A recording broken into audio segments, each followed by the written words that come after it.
তাদেরকে যেন আল্লাহ তাআলা সবসময় হেফাজতে রাখেন। তো সবাই ভালো থাকবেন, সুস্থ থাকবেন, নিরাপদে থাকবেন। আল্লাহ হাফেজ। আসসালামু আলাইকুম। ভাইয়া বলেন।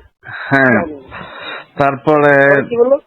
বাপ্পি ফোন দিছে, ফোন দিয়ে জিজ্ঞেস করতেছে মানে যে আমি কি শুরু করছি, এগুলো করতেছি কেন, এমন কমেন্ট। আমি কিন্তু কমেন্ট করছি, বাপ্পির একটা ব্লগে কমেন্ট করছি, তিশার একটা ব্লগে করছি, সাবিনার ব্লগেও করছি, নিশিরও, মানে সবগুলোর ব্লগে কমেন্ট করছি। মোটামুটি যে দর্শকরা যেন বুঝতে পারে যে আমি মানে যে সারিকার বাবা বা মরিয়মের বাবা বলতেছি, ওইভাবে ইয়ে করে কমেন্টটা দিয়েছি যে ওদের চরিত্র কেমন হচ্ছে এটা জানানোর জন্য। পরে বাপি একটু উত্তেজিত ভাবে ফোন দিচ্ছে, ফোন দিয়ে বলতেছে এইগুলো করতেছো কেন, এই তুমি কি কাউকে শান্তিতে থাকতে দিবা না? পরে আমি বললাম আমার শান্তি নষ্ট করে আপনারা সুখে থাকবেন ভাবলেন কি করে? সেবার বলতেছে তুমি আমাদের ব্যাপার নিয়ে আমাদের সাথে কথা বলো, সেখানে নিশির সুখ নষ্ট করতেছো না, নিশির সাথে তোমার কি হয়েছে? নিশি তো কিছু করে না। এবার বললাম যে নিশির থেকে শুরু, কারণ নিশির সাথে আমার পরিচয় হয়েছে বললে সাবিনা আমার বউ হয়েছে, তো সাবিনার ক্যারেক্টারটাও নিশির মতো হয়েছে বলে সাবিনার আমি ছাড়ছি। তো তিশা আপনার বউ সেখানে আমার নামে উল্টা পাল্টা ইউটিউবে এইসব ছাড়লো কেন? পরে বলতেছে সে জানে না, সেইগুলো জানে না, এরকম কোন ভিডিও দেখে নাই। পরে বলতেছে সে আমি তাকে লিঙ্ক দিতে, সে দেখবে, দেখে তার বউরে বলবে বা ডিলিট করে। আমি কিছু ডিলিট করলে তো চলবে না, তার ব্লগে এসে মাপ চাইতে হবে। কে কে কে কে পিছা আপনি মনে হয় পিছারে কিছু কইতে পারবে, আর ওরা গাড়াইবো বাপি পিছা। পরে আজকে আবার নিশির সাথে কথা হইলো, গতকালকে নিশির সাথে কথা হইলো, নিশি আজকে বলতেছে বাপ্পি নাকি মারছে পিছারে। বাপি কি মারছে? আপনি আমার বিশ্বাস হয় না, তবে হয়তো বা জামাই বোধ জানে একজন মারবে, এটা আমার বিশ্বাস হয় না, হয়তো বা দুই পক্ষই দুটো করে মারতে। আরে কিচ্ছু না ভাই, আপনি পাবলিকে চিনেন না। বাপ্পি লুই ছেলে, বাপ্পির যদি পিছা করে কুত্তার বাচ্চা, বাপ্পি আমি এলাম বিদেশি কুত্তা। ঠিক আছে, বুঝতে পারছেন? আমার সামনে তো অনেক ইয়ে দেখছি যুদ্ধ, দুই এক রাত্র তো বাপ্পির বাসায় আমি ঘুমাইছি, তাদের যুদ্ধ তো কম বেশি আমি জানি। পরে আমি বাপ্পিরে বললাম যে এই মুহূর্তে ওয়েটিং এ আছে, পছন্দ। Hello hello.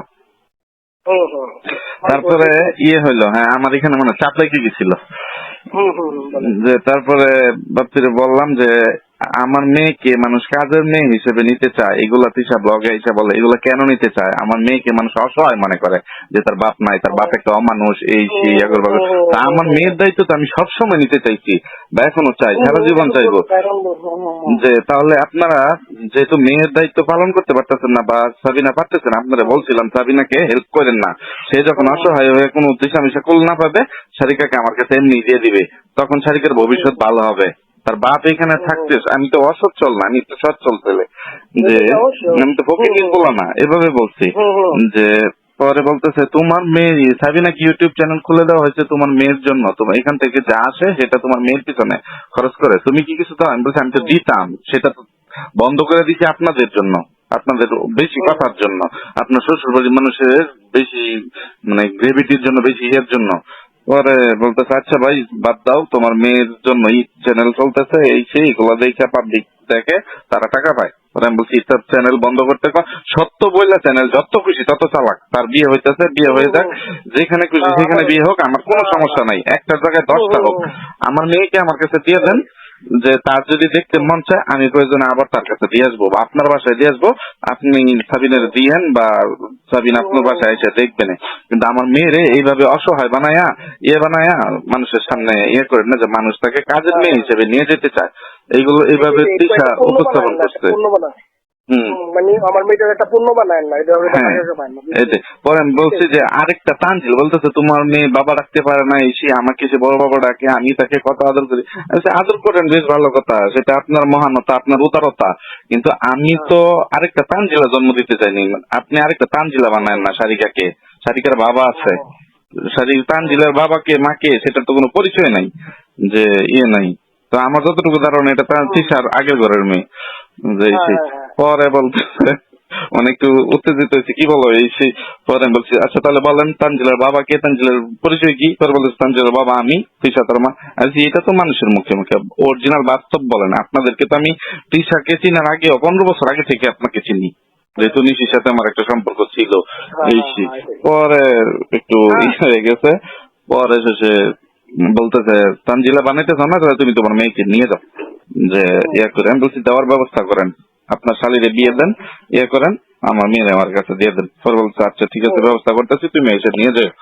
পরে আমি বলছি আচ্ছা ঠিক আছে, নিয়ে যাবো, নিয়ে করে। আর পিসার ভিডিওটার কথা বলবো না, আপনার আমার নামে কথা যেটা নেই। বলছে এটা না, হ্যাঁ আপনি বলবেন যে ডিলেট করা যাবে না, ডাইরেক্ট যেভাবে বলছে ওভাবে সে ক্ষমা চাইবে। নতুন করে সে ব্লগে আসবে, ব্লগে এসে আরেকটা নতুন ব্লগ করে মাপ চাইবে যে আমি আমার বোনের ইয়ের জন্য, যে সহানুভূতি আদায়ের জন্য যে একটা ব্লগ করছিলাম, আসলে সেটা সত্য না। যে সত্য বিষয়টা হচ্ছে আমার বোনকে সে এই জন্য, আমার বোনের চারিত্রিক কিছু দোষের জন্য আমার বোনকে ছেড়ে দিচ্ছে। এইভাবে স্বীকার করে নিলেই আমার আর কোনো আপত্তি নেই। যত পর্যন্ত এটা না করবো তত পর্যন্ত আমি আপনার কাছে চলে যাবো, আমার ছোট করবো আমি তোমার ওটাই, যত পর্যন্ত আপনাকে না করবো তত পর্যন্ত আপনার ছোট করে রাখবেন, বুঝলেন? এইটাই। আর তাদের ধরা তো মানে তারা আমার কাছে আসে, কারণ তিশার সাথে সাবিনাকে বিয়ে করার আগে কিন্তু আমারও তিশার সাথে আগে একটা ফ্রেন্ডশিপ হয়েছে, সেখানে সে সবকিছু, যে আপনার মতো ফ্রেন্ডশিপ ছিল আগে আমার তিশার সাথে। তারপরে সে সবকিছু স্বীকার করছে, বাপ্পিরে বিয়ে করছে কিভাবে, বাপ্পির সাথে বিয়ের আগে কার সাথে সম্পর্ক ছিল। আপনি কিচ্ছু না, আপনি খালি ব্লগে একটা কথা বলবেন, আমি যেটাতেই ভালো একটা বাচ্চা পরিবারের সাথে ওনাদের বিয়ের ছবি দিতে বলেন, তাহলে বুঝবো যে না ওনাদের বিয়ের সময় ওনার বাবা মা ছিল, বিয়ে তো বসে বাচ্চা একা ইসা। হ্যাঁ সেটা তো আমি জানি, মানে অন্তর্নিশির সাথে আমার গভীর প্রেম। বাপ্পি যখন বিয়ে করে তো বাপ্পিদের ফ্যামিলির কেউ তো রাজি না। বাপ্পি বাবা মারা যাওয়ার আগ পর্যন্ত তো মানে এটা নিয়ে কষ্ট নিয়ে মরছে। নিশির সাথে তো আজকেও আমার চ্যাটিং হইলো, আজকেও কথা হইলো, বলতেছে এটা ভাইয়ের শ্বশুর বাড়িতে আজও পর্যন্ত যাইতে পারলাম না, ইয়ে করলাম না, আবার বিয়ে কথা কথা বলতেছে কোথাকার কোন আত্মীয় আত্মীয় তারা কি করছে না করছে সেটার জন্য আপনি আমার পিছনে লাগছেন কেন? আপনার বিয়ে না, আপনার এইগুলা করতেছে। পরে বলতেছে বিয়ে আইন, যে ভাইয়ের শ্বশুর বাড়িতে আজ পর্যন্ত যাইতে পারলাম না, আবার বিয়ে আইন না। তখন যখন বলবো না তখন আপনি এমনি করে বলবেন, আগের কাছে এগুলো শোনা লাগছে, আপনার বাবির লোক তো আপনার ভালোই কাটে, ভাবি যদি কিছু করতে তখন আবার বলতেছে আপনি আমার ভাবিরা মাইন্ড খাওয়াইছেন না, ভাবি বলে আপনার নামে, আজকে বলতেছে আমার নামে বলে মামলা করবো। এই সেম কিছু কোন জায়গায় করবো, করতে কোন, আমি তো এটাই চাই সে মামলা করুক, মামলার শেষটা আমি করবো। আর আজকাল যে আইন, যে আগের মতো যে নারীরা বললো যে নারী নির্যাতন মামলা করলো, ইয়া করলো, আর মামলা হয়ে গেল, এত সোজা মামলা মিথ্যা প্রমাণিত হইলে সাথে সাথে জেল। আমি আপনার কাছে একটা বুদ্ধি দিতে চাই, আমি আনবো না, আমার চিন্তা ধারা যেটা আর কি হয়েছে, ঠিক আছে? আপনি আনবেন না? না আপনার কি বলবো, আপনার বিষয়টা তো জানি না, মানে যদি এমনিতে তো ওরকম কিছু না, ঠিক আছে? যদি মনে করে অন্য কোনো সমস্যা থাকে না থাকে, তাহলে মনে করি আপনাদের আগে জিজ্ঞেস করি আপনার কি কোনো বাচ্চা কাচ্চা সন্তানাদি তো এখনো হয় নাই? না না না না, ওই যে আবার একটা ভিডিওতে দেখছিলাম 3 বোনের 3 মেয়ে ঘরে, ওইটাও আমি দেখি নাই। আমি বললাম কি মেয়ের কি বাচ্চা কাচ্চা হইলো নাকি? না না না 3 মেয়ে বলতে কি আপনার এই যে নতুন একটা নতুন যেটা হয়েছে ওইটা। হ্যাঁ হ্যাঁ হ্যাঁ হ্যাঁ সব ভিডিও তো দেখার প্রয়োজন না। আমি কি করি জানেন, আমি দেখি না, আমি ভিডিওটা স্টপ করে রেখে দিয়ে আমি কমেন্ট গুলো দেখি। আমিও যে ইয়ে করে যে ভিডিওর হেডলাইন গুলো দেখি কি নিয়ে ভিডিও করছে, ইয়ে করে তারপরে কমেন্ট পড়া ওইখানে যখন তানজিলাকে নিয়ে প্রশ্ন হয় বা ইয়ে করে নিয়ে তখন কমেন্ট গুলো করি। না আমি কালকে পরশু বাপুদের একটা সুন্দর শুধু বলবো, দেখেন ভাই এই করেন না করেন, কেউ পার্সোনাল লাইফ নিয়ে আপনারা কিছু করেন না, আপনাদের ট্রেন আপনারা জবানদম করেন, সমস্যা নেই। আমি চিন্তা করছি আজকে যেহেতু নিশির সাথে যে রাত্র 9টা পর্যন্ত আমার ঝগড়া, মানে এই মধ্যে চ্যাটিং এ ঝগড়া হয়েছে, মানে সে বলতে হুমকি টমকি দিতেছে, সেও ছেড়ে দিবে না, তার হাজবেন্ড তার পাশে থাকবে, তাকে বলছে এই সময় বলছি তুমি তোমার হাজবেন্ডের সাথে আমার সাথে একটার কথা বলা দাও, তোমার হাজবেন্ড সবকিছু জানে আমার সম্বন্ধে, যা কিছু হয়েছে সে তার মুখ দিয়ে বলবে, তারপরে তোমার চ্যাপ্টার ক্লোজ। আমি করে দিব যে ঠিক আছে আমার ফ্যামিলির সবাই যেহেতু জানে, তোমার জানা কেউ জানি না, তোমার নিয়ে সংসার করুক, আমার তো একটা থাকবে। পরেরটা হচ্ছে তিশার সাবিনারে রেখে দিব।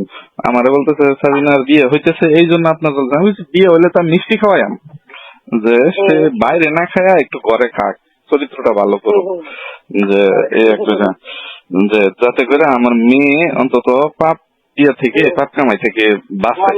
মানুষ তো খারাপ করবে যে মা কেমন হ্যাঁ। করে মেয়েটাকে খারাপ বলবো না। ইয়ে করে যে আমি এটাই বলতেছি যে ওদের কাছে থাকলে ওর চরিত্রটা না জানি মা খালাদের মতো হয়ে যায়। আপনি এটা জানেন না, আপনি এটা ঠিক আছে, এটা বাস্তব। আর আপনি দিবস হওয়ার পর তার কত কাহিনী হইলো। তো হবে প্রায় 3 বছর হয়ে যাইতেছে, 3 বছরের মধ্যে তো অনেক কিছুই হবে। হ্যাঁ, ওদের বাসায় কিস্তি এলার সাথে কত কাহিনী হইলো। এটা নিয়ে তো খুকি আছে না, ছোট ভাবি। হ্যাঁ, ছোট ভাবি তো অনেক কিছু করতে চাইলো, আমাদের ইনভলভ করছিল। পরে আমি ভাবলাম যে বাবা, যার লাইফ শুধু শুধু আমরা যাই এখানে ভিডিও দিয়ে লাভ আছে? ভাই আমার যখন মিমের বিয়ের কথা বলছিল আমার শাশুড়ি যে মিমের একটা বিয়ে সাথে ব্যবস্থা করো, আপনার সাথে ইয়ে করার আগে আমি বলছিলাম আমার মাফ করেন, দোয়াও করেন, আমি এগুলোর মধ্যে নাই। ভালো হইব জীবনে কোনোদিন নামবে না, খারাপ হইব সারা জীবন। কিবরিয়া ভাই আমার এই কাম করলো, কিবরিয়া ভাই ওই কাম করলো, আমি মিমের কোনো দায়িত্ব নিতাম না। বেয়াদবের দায়িত্ব মনে কিছু নিয়েন না, তো আমি মিমের বেয়াদবের দায়িত্ব আমি নেব না। আমি একদিন বলছিলাম মিম তুমি কোনো, হ্যাঁ বলেন, আপনি যে কথাটা কইছেন না, এখন এই কথাটা কিন্তু আমি আর আগে যে তখন আমার চাইছিল সে গাজীপুরের একটা ছেলের সাথে বা আমার এদিকে ইয়ে করতে। আপনাকে যে আমি বলছিলাম যে মিমকে বলে ফ্রেন্ডই আমি তখন বলছিলাম যে মিমকে তো দুলো ভাইটা আছে এদিকে এখানে একটা ভালো ছেলে দেখা দিয়ে দিয়েছেন, ঠিক আছে? ওটা বলছিল না কি দিয়ে তো মানাই করে, ঠিক আছে? ওর দায়িত্ব আমরা নিতে পারবো না। আমার শাশুড়িও বলছিল, তৃষা বলছিল, আমি বলছি না সম্ভব না। আমি আপনাকে বলি, আপনি শুনেন, আমি আপনাকে টপিক দিব, ঠিক আছে? আচ্ছা ভাই, আপনি যদি পাশে থাকেন তাহলে যুদ্ধটা একটু শক্তি নিয়ে করতে থাকুন। এই যে মনে করেন আমার কাছে যথেষ্ট ইয়ে আছে, কিন্তু একটু সাপোর্ট পাইলে মনে করেন পায়ের নিচে মাটিটা আরেকটু শক্তিশালী হইল। সমস্যা না ভাই, আমি আজকে আপনার সাথে, আপনি ই করবেন, শুনেন, আপনি শুধু একজন না সবাই নিয়ে নেবেন, বুঝলেন? আপাতত সাবিনার একটা ভিডিও আছে, প্রথম ভিডিওটা ওইটা নিয়ে পেশার কথা, সাবিনার কথা পরবর্তীতে থাকবে, নেক্সট টাইম নিয়ে করবো। না আমি আপনাকে ভিডিও করার সিস্টেমটা জানাই দিব। আপনি এক ধাপ উপরে যাবেন, আস্তে আস্তে আপনার একটা লাইন আইব, কিরকম জানেন? এরকম ওরা কিভাবে জানেন? দূর মানুষ কি জানলো না জানলো ওইটা দেখে লাভ, ওদের টাকা তো ইনকাম হইতেছে, বুঝলেন? ওরা ভাবে এটা এটাই মানুষ যে কত বলে, কত শরম দেয়। ওই দিন যে তার ভাবি নিয়ে একটা ইয়ে করলো, যে দুই ভাবি, কোন ভাবি কিরকম, যে এগুলো নিয়ে ওইখানে দেখলাম এক লোকে কমেন্ট করছে, এই মাগি এই লিখি তো তোর বিয়ে হয় না, বা এগুলো কান্দে বয়ে খাইতেছ, ভাবির নামে বদনাম করছ, এইসব কমেন্ট করতেছে, ইয়ে করছে। তাই হবো তো তাদের লজ্জা হয় না। আরে ভাই, এটা আমি আপনাকে বলি যে যেদিন এই যে একটা ভিডিও দেখেন বাপ্পি ভাইয়ের, ঠিক আছে? বাপ্পি ভাই ফার্স্ট টিচারে নিয়ে একটা ব্লগ হয়েছে কিছুদিন আগে, 2-4 দিন আগে মনে হয়, ওই যে আলহামদুল সুরা পড়া যে ব্লগটা শুরু করছে, এটা নাকি? না এটার আগের দিনেরটা। সংসার সুখের হয় বউয়ের গুণে নাকি? ওইটা সম্পূর্ণটা দেখি নাই। না, ওটা সম্পূর্ণটা দেখাল না বলে, ওইখানে তো মনে করেন আমার ব্যাপার আছে না, আমার ব্যাপার আর মেয়ের ব্যাপার নিয়ে কথা বলছে দুজনে, ঠিক আছে? মানে কি ওদের কথা স্টাইল দেখলেই বুঝতে পারবেন। তাহলে আজকে দেখবো আমি এই ভিডিওটা। মানে ডাইরেক্ট নাম বলেনি, কিন্তু ওনারা যে বলছে আমি বুঝতে পারছি কারে মানে কি নিয়ে কথাটা বলতে টপিক আছে না, ঠিক আছে? আপনি বিশেষ করে ওই কমেন্টে যে ওইখানে যে শুধু বাপ্পি ভাইয়ের কমেন্ট গুলো করবেন, প্রায় 250-300 কমেন্ট। আমি একদিন কি বলবো তাদের, এখন বাপ্পির এটাই বলছি যে আপনার শ্বশুর বাড়ি কি রকম ক্যারেক্টারের, কোন ফ্যামিলিতে বিয়ে করছেন সেটা আপনি জানেন না, আপনি তাদেরকে সাপোর্ট দেন কেন, আপনি তাদের সাথে নাচেন কেন? পরে সে কোন উত্তর দিতে পারে না, উত্তেজিত পরে বললাম যে আপনি একটু ভালো হন, পুরুষ হওয়ার চেষ্টা করেন, তাইলে মনে করেন বউ মানুষ করতে পারবেন। আমি জিজ্ঞেস না, বাপ্পি ভাই বলে যে ওদের মিলাই দিয়েছি, আমার টিশা কয় না ও ধরা বুঝবো কতবার মিলে জানে। আচ্ছা, ওই দিন কি বিচার ছিল? বিচারটা দেখাইলো না ইউটিউবে, যে ছোট ভাবির একটা বিচার, সাবিনা যেদিন বিয়ের ডেট ছিল সেদিন ওদিন একটা জায়গা নিয়ে বিচারের কথা ছিল। মানে ভাবি যে বিয়ের পক্ষে, মানে ভাবি বিয়ের পক্ষে ইয়ে ছিল, রাজি ছিল না। না রাজি ছিল না কেন আমি যে বলি, কারণ ভাবির টেনশন হইলো এটা নাকি করে, ঠিক আছে? আবার বাড়িতে বিচার হইব, তারা মনে হয় চাইছিল আকিকার খাওয়া দিয়া বিয়েটা সাইডা দেখ। তাই হোক, ওটা ওনাদের ব্যাপার আমি জানি না। মানে ওনারা চাইছিল এরকম একটা কিছু, ভাবির কথা হলো যে তিন জায়গায় জিনিস হয় কিভাবে, এক জায়গায় তিনটা জিনিস হয় কিভাবে? ঠিক আছে। মানুষ না না না, এখানে বুঝুন, বিচার করতে বসবো নাকি এখানে খাসিকে এটা রান্না বান্না করবো খাওয়াইবো, নাকি ধর বিয়ার বিয়ার টানাটানি করবো, হিসাব আছে না? আর ভাই এই কারণে তো না না ভাই, এই কারণে তো কুকি সবার কাছে খারাপ, আরে কেউ দেখতে পারে না, আরে সবাই দাবায় রাখে, বুঝলেন না? কিন্তু শালা জামাই হিসেবে বাপ্পি একটু শিক্ষিত ছেলে হয়ে মানে তার ভিতরে শিক্ষার কোনো বালাই নেই। ভুর ভাই, ওইগুলো পয়সা গেছে মাইন যাচ্ছি, বুঝলেন নাই? এই হলো কি আমি আপনাদের বলি, বাপ্পি হলো কি, বাপ্পি হলো চিকন মাল, এই সব বুঝে। আমি যেদিন দেশে কথা বলছি না, যেদিন আমি চলে এসে বললাম রাগ করে, ঠিক আছে, একদিন বাপ্পি আমার সামনে দাঁড়ায় ছিল, আমি মাথার উপরে ফ্যান, আমি ফ্যান দুটো এমন ভাবে টান দিচ্ছি, বাপ্পি দেখে গেছে, ওরে বাবা রে বাবা, আমার তো শরীরে রাগ উঠে গেছে ভাই। সবচেয়ে বড় কথা হলো কি, রাগ উঠলে না মানে মাথা ঠিক থাকে না, কে আছে সামনে, কি আছে না আছে, কারে কি কইতাছি, আমার সাথে রাগ আছে না, কিন্তু রাগটা বেশিক্ষণ থাকে না, কিন্তু রাগ উঠলে না আমার রাগটা উঠে ভাই খুব দেরিতে, কিন্তু নামতে দেরি হয় আমার। আপনার যখন নামতে সময় লাগে না, আমার কিন্তু উঠতে সময় লাগে, কিন্তু নামতে অনেক সময় লাগে। ঠিক আছে, আমার ব্যাপার হলো কি, তোর বেলা বলে এমন কিনলে যায়, আমি তো চলে এসে ধরতেছি, ঠিক আছে। এইখানে ওর ভাইও বসতে গেছিল যে দেখি স্যারের ব্যাপারটা কি হয়েছে, ঠিক আছে। তার মনে হয়েছে আমি আবার দাঁড়িয়ে গেছি ওর ভাইয়ের সামনে, একদম সবার সামনে, আগে অনুমতি নিয়ে নেন, এখানে বৈশাখ কথা বলবেন যে আপনি আমার সাথে নিমার আমার ব্যাপারে, আগে অনুমতি নিয়ে নেন, যদি অনুমতি দেয় তাহলে আপনি আমার সাথে কথা বলেন, ঠিক আছে। আমি তো সব চুপ, ঠিক আছে। খালি বলে মা, ওর ভাই বলে মা কি কয়দি একদম মিনিট আসে না, ঠিক আছে।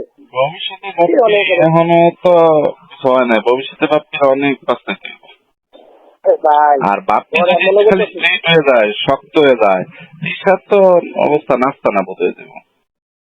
বাপ্পি ভাই জীবনে শক্ত হবো না, বাপ্পি শুনে না, আপনাদের বলছি কি, আপনাদের বলি বাপ্পি কেমন ভাবে ফাঁসছে, আপনার যে সরাইছে সেই কিন্তু সিন্ডিকেট করে নিয়ে শিখতে আপনার এইখান থেকে সরাইছে, ওর বোনের কাছে নিয়ে এসে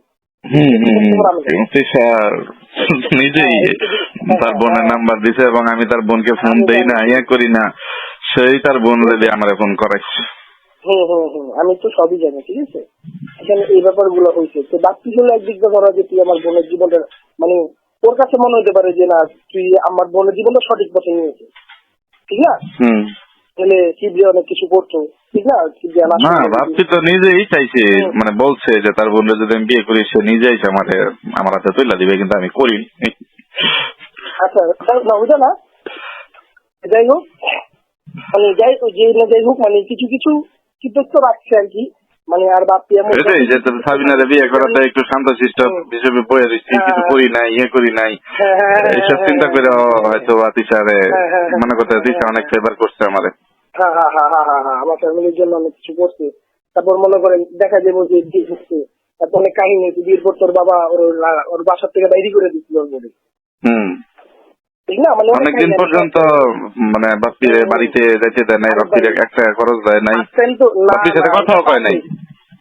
এটা তো পরে, আর বছর খানিক তোর বাবা মা জানেই নি ওর যে বিয়ে। হ্যাঁ, মানে যেদিন প্রথম বাড়িতে জানাইছে যে বাপ্পি বিয়ে করছে বা ইয়ে করবে, একটা মেয়েকে দেখতে যাওয়ার কথা, যখন বিক্রমপুরের নাম শুনছে তখনই তো তার বাপকে বাড়িতে নিশ্চিত আমার কাছে সবকিছু বলছে, বাড়িতে এমন এমন চলতেছে, ভাইয়া একটা মেয়ের কথা বলে, যেমন বাবা তো কোনোভাবেই রাজি না। শুনেন, আমি ওর যেদিনকে ফার্স্ট বাসায় নিয়ে গেছি দিশারে, ওর বাবা তো শিক্ষিত মানুষ ছাড়া পছন্দ করে না, ঠিক আছে। ওর একটা বাজারের লিস্ট লিখতেছে, লেখো তো মা কি কি বাজারের লাগে। তুই তো মনে করেন আলুর জায়গায় লেখা দিয়েছে খালুর জায়গায় লেখা দিয়েছে আলু, ওই জন্য এগুলো তো দেখে রাখার। এই বাচ্চা বাড়ি মিথ্যা বলছে যে মেয়ে মাস্টার্স পাস। হ্যাঁ, আমার কাছে তো ভাবি ইয়ে করতেছে, বিবিএ করতেছে অমুক সেমিস্টার, আমি বলছি তুমি সে তো নিউইয়র্কে বিবিএ করে, আমি বলছি তোমার ভাবি কি করে, বলতেছে ভাবিও বিবিএ করতেছেন কোন ভার্সিটি।